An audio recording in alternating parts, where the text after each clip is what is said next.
The village of Moonberry was not just quiet, it was hollow.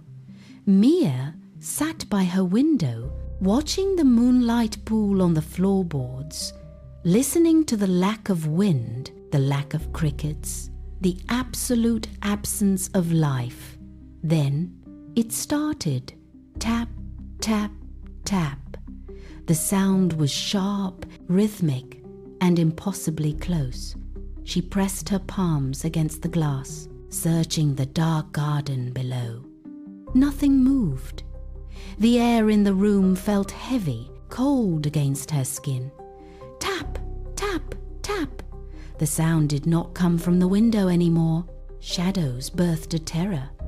Mia's heart pounded wildly. The silence returned, thicker than before. She slid off the frame, her feet making no sound on the floor. She knelt. Her hands trembled as she reached for the edge of the dust ruffle. The air smelled of old wood and something metallic, like ozone. She leaned forward, pushing her face into the absolute blackness under the frame, and held her breath. The tapping stopped. Something shifted in the dark. A searing blue flare erupted from the dark, washing over her face and blinding her. Mia gasped, falling backward until her shoulders hit the wall. Her vision swam with bright, dancing spots. She scrambled to regain her balance, chest heaving, eyes searching the floorboards. There, resting where the darkness had been, lay a golden key. It caught the faint moonlight, glinting with an unnatural luster. She reached out, her fingers brushing the cold metal. Etched into the surface were the words, "Find the door." Mia did not hesitate. She snatched her flashlight from the bedside table and clicked it on. The beam swept the room, revealing a trail of glowing blueprints leading away from the bed. They shimmered on the carpet like wet paint, cutting a path toward the bedroom door. Her pulse quickened. The fear had not vanished, but it had been replaced by a sharp, driving need to know. She stood, gripped the flashlight tight, and stepped into the hallway. The footprints pulsed with a faint, rhythmic hum, beckoning her toward the stairs. She followed, each step landing precisely in the center of the glowing marks, moving deeper into the house as the quiet night closed in behind her. The back door swung open with a dry groan, releasing Mia into the damp night air. The glowing blue footprints did not stop at the grass. They cut through the garden, weaving around rose bushes and stone benches, leading straight toward the ancient oak tree at the edge of the property. Mia moved fast, her flashlight beam barely keeping pace with her feet. The prints ended abruptly at the rough, gnarled trunk. She reached out, her palm flat against the wood, searching for something, anything. Her fingers found a knot in the bark. Click. The sound was mechanical, heavy, and final. A section of the trunk swung inward, revealing a dark aperture. Mia hesitated for a heartbeat. From the house behind her, a heavy thud shook the ground. Thump, thump. Something was moving fast, dragging its weight across the floorboards. She did not look back. She ducked into the opening, the smell of damp earth and crushed stone rising to meet her. As her boots hit the first step of a stone staircase, she reached back and hauled the wooden door shut. The latch clicked home just as a violent force struck the other side. She stood in the dark, trapped, listening to the frantic scratching on the wood. The tunnel did not remain dark for long. As Mia took her third step down, the walls began to pulse. Thin veins of crystal embedded in the stone flickered to life, casting a rhythmic azure glow that rippled across the floor. She descended cautiously, her hand tracing the cool, vibrating rock of the wall. The air here was sharp, tasting of ozone and ancient dust. She rounded a bend in the passage and stopped. A few yards ahead, the light pooled into a small, circular chamber. Sitting perfectly still in the center of the path was a silver fox. Its fur caught the blue light, shimmering like polished metal. Around its neck hung a heavy blue pendant, glowing with a soft, steady intensity. Mia froze, her flashlight beam wavering. The creature did not growl, it did not bolt. Instead, it watched her with steady, intelligent eyes. It dipped its head in a slow, deliberate nod, then stood and turned toward the deeper shadows of the cavern. The gesture was unmistakable. It was waiting for her.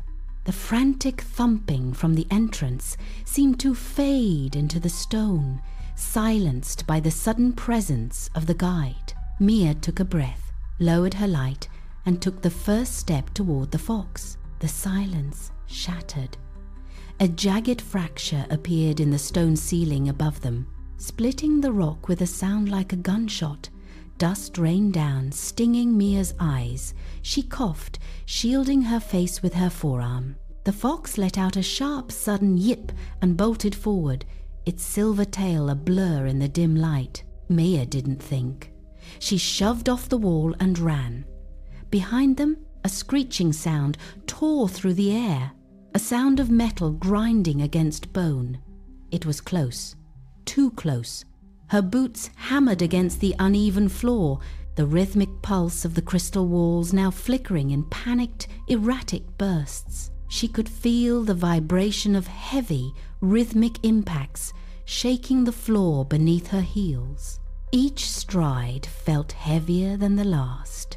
She pushed her lungs to keep pace with the fox, her breath coming in ragged, shallow gasps. The tunnel ahead narrowed into a tight, jagged opening. She didn't slow down. She threw herself toward the gap, her shoulder scraping against the rough stone as she skidded through.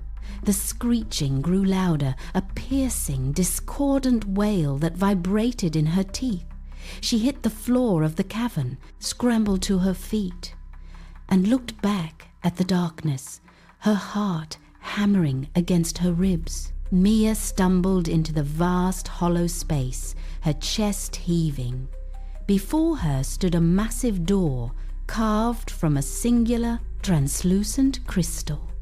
It spanned the entire height of the cavern, but deep, jagged black cracks spiderwebbed across its surface. She looked up, through a fissure in the cavern ceiling. The moon hung in the night sky, no longer pale, but a thick, pulsating blood red. The light poured down, washing the cavern in an eerie, sickly glow. Suddenly, the shadows in the far corner of the chamber began to coalesce. They did not just move, they thickened, rising from the floor like ink dropped into water.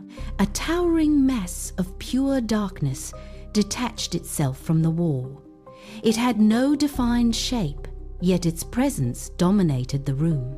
2 points of light ignited within the gloom-red burning eyes that locked onto Mia with cold, predatory malice. The air grew frigid.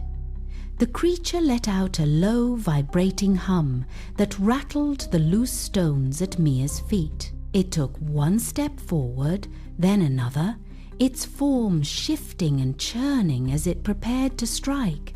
Mia backed away, pressing her palms against the cold, unyielding crystal of the door. The creature stopped, tilted its jagged head, and released a roar that echoed against the cavern walls, drowning out the sound of her own pulse. Mia lunged at the crystal door. She jammed the golden key into the center indentation. She twisted, pushed, and shoved. Nothing happened. The crystal remained dull, cold, and dead. A vibration rippled through the floor as the shadow creature surged forward. It covered the distance in a blur of black smoke, and shifting void. Mia pulled the key out, wiped it against her palm, and slammed it back in. Still, the door held fast. The creature was 10 steps away. Its roar turned into a wet, guttural hiss that filled the cavern. 8 steps, 7. Mia scrambled to find a mechanism, a latch, anything, but her fingers slipped on the smooth surface. The air turned freezing. 5 steps, 4. The shadow loomed over her, a wall of suffocating darkness. She pressed her back against the crystal, her eyes darting between the unresponsive key and the burning red eyes now inches from her face. 3 steps. The creature raised a massive, jagged limb. 2. Mia gripped the key, her knuckles white, her breath trapped in her throat. 1. The end felt absolute, the darkness closing in to swallow the light, leaving no path for escape. The creature's limb swung downward, a blade of solidified shadow. Mia did not flinch. Her eyes caught a faint, rhythmic pulse of blue light reflecting from the cavern floor. It was not coming from the door, but from the key itself. She held the golden object toward the source of the luminescence, her hand shaking. As the blue beam hit the metal, the key hummed.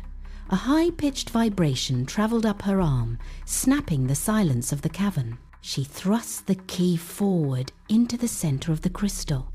A spark jumped from the metal to the stone. The black spiderweb cracks on the door began to glow, turning from void black to a brilliant, pulsing sapphire. The massive crystal surface groaned, a sound like grinding glaciers. Slowly, the heavy barrier split down the middle. It swung wide, revealing a hidden chamber beyond. Inside, suspended in the center of a swirling vortex of air, a heart-shaped crystal beat with a soft, steady rhythm. The light flooded the cavern, pushing back the encroaching shadow. Mia stumbled forward, her boots crunching on the stone, eyes fixed on the source of the forest's life. The creature shrieked, recoiling as the intense radiance seared its edges.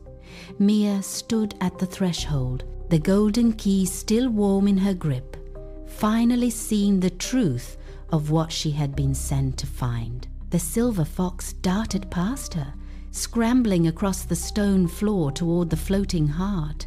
Mia followed, her boots sliding on the slick rock as the shadow creature recovered from its retreat. It let out a jagged, hollow roar that vibrated in her chest. The creature lunged, its elongated limbs sweeping across the chamber to intercept her. Mia ducked, the cold touch of its darkness grazing her hair, and threw herself toward the pedestal. She reached out. Her fingers closed around the heart-shaped crystal. The moment her skin touched the surface, the cavern floor shuddered violently. A blinding white light erupted from the object, expanding in a perfect sphere. The shock wave hit the shadow creature head-on. It did not just retreat, it disintegrated. The mass of darkness shattered into millions of black sparks that vanished before they hit the ground. A secondary wave of light pulsed outward, traveling up the walls. Where the light touched, stone turned to earth, and pale flowers burst from the cracks. The ceiling groaned and settled. The red glow of the moon above faded until only a soft, silver radiance remained. Mia fell to her knees, the crystal still glowing in her hands. The roar was gone. The pressure in the air vanished. Absolute, heavy silence returned to the deep earth. The light from the heart crystal settled into a soft, steady hum. Mia drew a long breath, her pulse slowing, as the flowers continued their slow crawl across the cavern walls. She looked at the silver fox, who sat motionless, its gaze fixed on the ceiling. Then the air in front of her rippled. A second golden key materialized, hanging suspended in the empty space. It spun once, catching the crystal light, and stopped. Mia reached out, her fingers trembling, and caught the metal, etched into the surface were the words, "This was only the beginning." She dropped her hand as the floor beneath her boots gave a low, rhythmic thud. It was not the sound of falling rock. It was a voice, deep and resonant, vibrating upward through the soles of her feet. Soon, the earth whispered. The fox stood, its tail stiff, and turned toward a dark fissure that had cracked open in the far wall. A new passage stretched into the deep dark, cold and waiting. Mia looked back at the heart crystal, then at the fox. They moved together toward the opening. As they stepped across the threshold, the cavern door clicked shut behind them. In the absolute darkness of the tunnel, two golden eyes blinked open, watching.